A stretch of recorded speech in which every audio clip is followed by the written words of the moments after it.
Good morning from Southern California, and welcome to our Training Tip Tuesday. So, is your puppy nipping too hard? Are they even drawing blood? Well, I'm here to share with you something I wish I knew earlier about this. So, who am I? My name is Linda Kwan, and I am the owner and trainer at Wow Bow Wow. We specialize in working with pet parents with puppies up to about 2 years old. Now, we help the pet parents understand their dog so training becomes easier. So, one thing that I really didn't know or really comprehend until later, after I had my dogs for a while, is that, dogs, obviously, we all know, are sentient beings. But what I didn't realize is they are, in many ways, bred to do certain things. And there are certain innate behaviors that are quite normal. The only thing is that some of these behaviors can be kind of painful to us, like the nipping and biting. So I'm here to address that particular issue. Now, um, they use their mouth, right, for a lot of things besides eating. Who's brought home a puppy and oh my gosh, are they so cute? Aren't they? Oh my gosh, they're so adorable. But there are some behaviors I'm thinking you're probably seeing or need addressing that you could use some help with. So they use their mouth, when they're playing, right? When they're exploring or even communicating. So these are a couple of things I want you to consider about your puppy and their nipping. So when you're playing with them, please don't roughhouse with them. Roughhousing, playing too hard with them, getting them too riled up. Because if you continue to play like that, that's their normal play mode. And when they get bigger, you're really gonna regret that. So, when they start getting too riled up, stop play until they calm down a little bit. And then you can start up again. The second thing I want you to consider and keep in mind is um, they may be getting cranky, and that's why they're getting bitey and nippy, meaning they may need a nap. So when you brought home that puppy, did you notice they sleep a lot? And that's quite normal. They can sleep up to 18 hours a day, a lot of naps during the day. So it may be nap time. So you may want to consider putting them, in their nap place.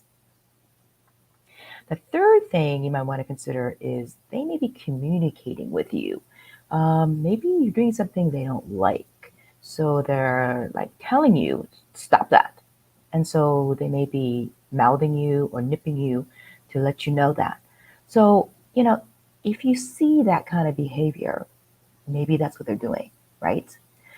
So, I'm glad you joined me. And you know what? Let me ask here and see if anyone's here. And if you're here, where are you tuning in from? And did you bring home a puppy or a new dog? If you did, what are their names? And if you are joining us and you already have a dog, what's their name? So I have currently Jill and Danny. So, and they're rescues that I think over almost about 10 years ago. They're about 12-ish now. And I got them about 6 months apart. And actually, Jill was a foster who became a failed foster for a couple of reasons, but mostly because of behavior issues. But I'll talk about that more in another live. And then also, you know, um, you brought up that puppy or new dog, and drop me in the chat. What kind of emotions are you going through while you're raising a puppy? Are you feeling some frustration? Is it more than you thought? The work, is it more than you thought it would be? And that's all quite normal. And it's okay to feel those, emotions. So you're not alone. You're not alone at all. So when I come and do these lives, I'm basically just scratching the surface of the topic. And so I just want you to kind of be aware there are, solutions to the maybe issues that you are having. And so what I created for my pet parents is courses. And one of the programs that I'm starting up soon is, Puppy Training 101. And it's for, people that brought home new puppies, and it covers what you need to know when you brought home that puppy. And so I'm starting this next Tuesday. And so if you're interested, in it or more or want to learn more about it, just check in the chat below and I have a link to my homepage to the link to that specific program. So you can read about it and what I cover. But generally, besides a foundational like cues like sit down, coming to you, stay waiting, leave it, drop it, I also cover like information, things that you may want to know about your puppy, because issues that you may be having is not necessarily always simple solutions. And so to have someone like me to talk through maybe some of the things that are going on in your environment, your living situations, that may be one of the reasons why you're having these issues, or just because they're a puppy, just because they're a puppy. So you have opportunities to chat with me and to talk to me about your specific problems.